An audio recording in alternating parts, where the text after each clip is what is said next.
Congolaises, Congolais, chers compatriotes, je me suis adressé à vous en date du 18 mars dernier pour vous annoncer les décisions que j'avais prises après le Conseil des ministres extraordinaire que j'avais présidé en date du 17 mars 2020. Ces décisions relatives aux mesures à adopter face à la pandémie de coronavirus me semblent à ce jour pas suffisamment suivies par la population, alors que nous venons de franchir le cap de 45 personnes déclarées contaminées avec un cas de guérison et 3 cas de décès dénombrés. Je voudrais, avant de poursuivre, présenter mes sincères condoléances aux familles éprouvées et leur dire toute ma compassion. J'ai instruit d'ores et déjà le gouvernement de prendre en charge tous les frais d'obsèques des disparus.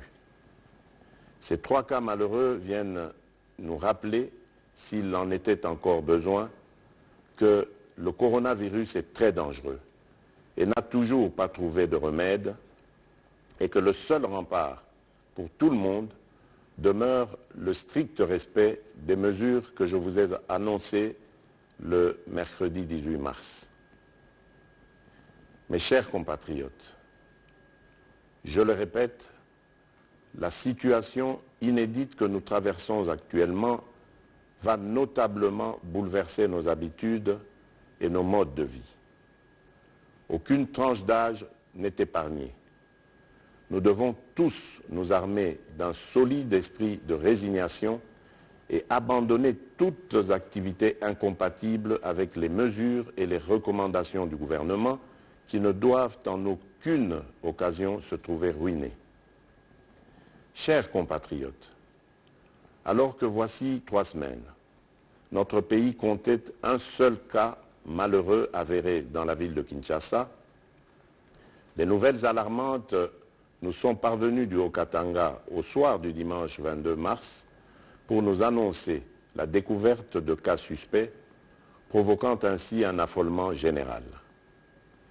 Je voudrais informer la nation tout entière qu'après analyse des échantillons des 2 cas de Lubumbashi par le laboratoire INRB à Kinshasa, ceux-ci ont été testés négatifs. Il sera procédé à l'analyse du 3e échantillon attendu dans les heures à venir. Je tiens à encourager la population de la ville de Lubumbashi pour la discipline qu'elle a observée depuis, ce qui doit être valable pour l'ensemble de notre pays en respectant les gestes barrières énumérés par le ministère de la Santé. Toutefois, au regard de la tendance de la propagation de la pandémie du coronavirus, je ne doute point qu'un émoi effroyable gagne de plus en plus nos populations et qu'il faille par conséquent renforcer les mesures prises le 18 mars 2020 tout en intensifiant les campagnes de sensibilisation, non seulement du gouvernement, mais aussi de la part de chacun de nous en donnant la bonne information. C'est aussi l'appel à la nécessaire cohésion que j'ai lancé le 18 mars dernier. Au regard de la gravité de la situation, face à l'urgence et à la crainte que la propagation ne s'accélère et ne devienne plus inquiétante, d'autant plus que la plupart des personnes infectées étaient en contact avec des parents et bien d'autres personnes, j'ai décidé de prendre les mesures complémentaires ci-après qui sont d'application immédiate. Interdiction de tous les voyages de Kinshasa vers les provinces et des provinces vers Kinshasa afin de permettre le confinement de la ville de Kinshasa, foyer de la pandémie.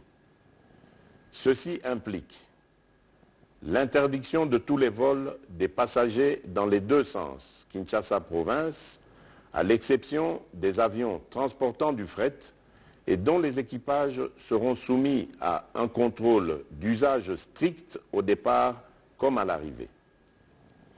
L'interdiction de tous les mouvements migratoires par le transport en commun, des bus, camions et autres véhicules de l'intérieur vers Kinshasa et de Kinshasa vers l'intérieur. Des barrières doivent être érigées par les gouverneurs et les équipages devront se soumettre au contrôle de rigueur en matière du coronavirus. L'interdiction de tous les transports fluviaux des passagers de Kinshasa vers les provinces et vice-versa. Seuls les bateaux et les embarcations transportant les marchandises avec équipage et convoyeurs seront autorisés.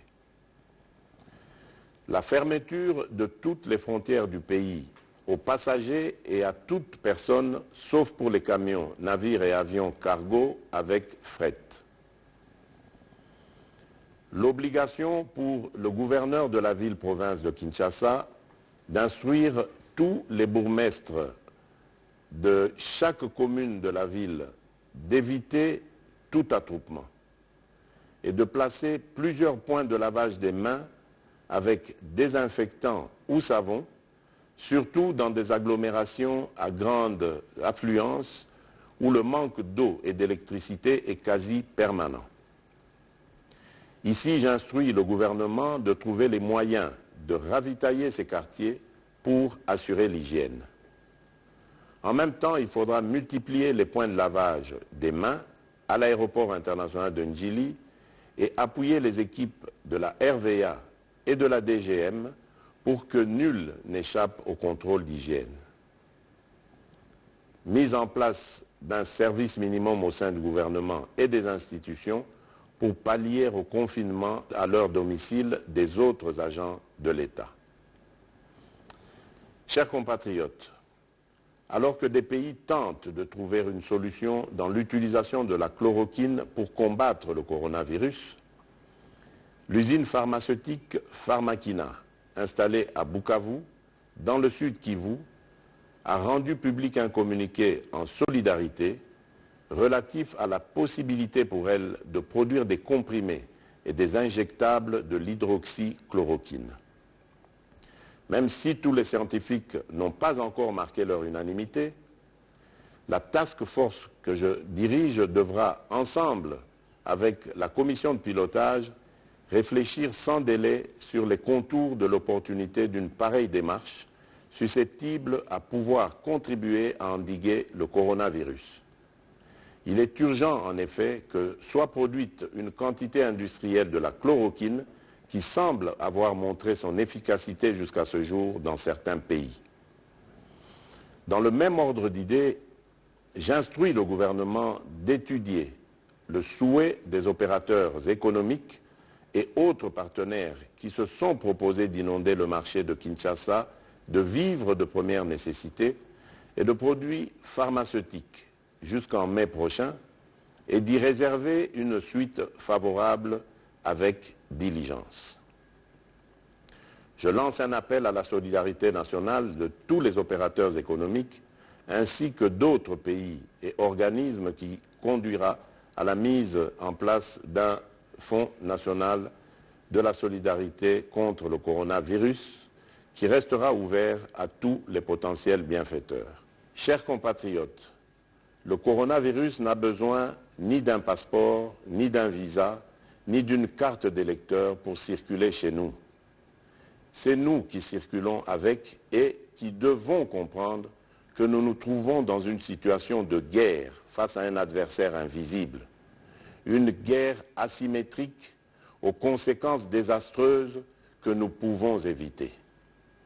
Et dans une période d'épreuve et d'incertitude comme celle que nous traversons, il est nécessaire que chacun soit appelé à prendre au sérieux cette pandémie et à observer toutes les mesures décidées. Bien obligé, je réquisitionnerai les unités de la police nationale congolaise et celles de nos forces armées afin d'organiser des patrouilles mixtes pour faire respecter ces mesures pour le bien de tous. J'en appelle une fois de plus à l'union sacrée de la nation, car c'est ensemble que nous nous en sortirons. Je tiens à remercier les bureaux des 2 chambres du Parlement qui ont participé à la réunion interinstitutionnelle que j'ai convoquée ce lundi 23 mars 2020 pour leur esprit patriotique et la célérité avec laquelle ils ont examiné positivement les mesures que je viens d'annoncer.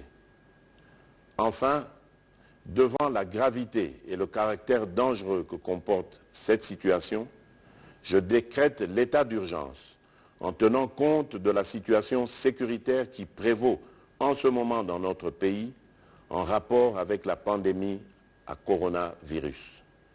Que Dieu protège la République démocratique du Congo.